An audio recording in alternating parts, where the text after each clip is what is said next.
When Hitler came into power, one of the first few pieces of legislation he passed was to make guns illegal. Without the Jews being able to protect themselves, the Holocaust happened. In 1924 Russia, Stalin made guns illegal. He suppressed his people, stole everything they had, and they were left to starve because they could not fight off the reigning terror of Stalin's regime.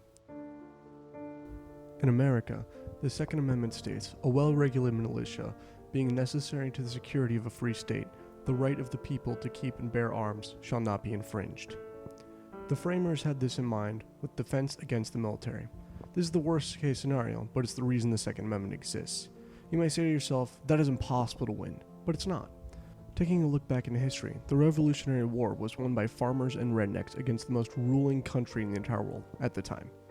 People will claim that this only happened because of strong generals and outside help with the French general, which may also be true.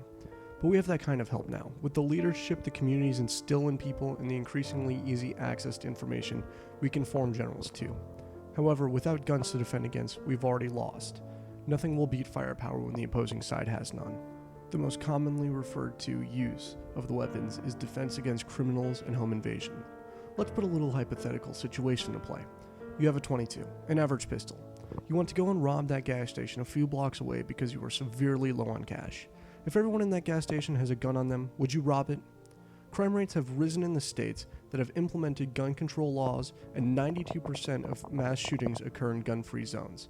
Joe Piscopo had collected information that mass murderers were intentionally targeting gun-free zones. This means airports, theaters, etc.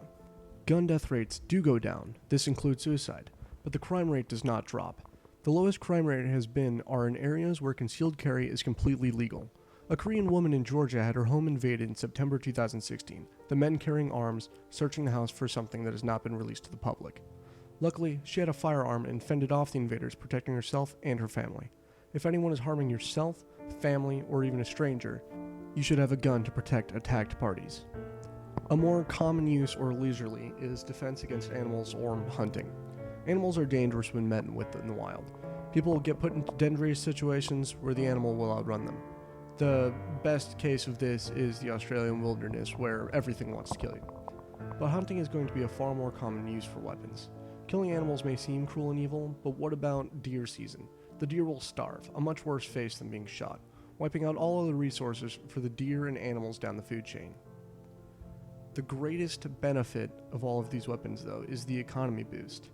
Weapons boost the economy.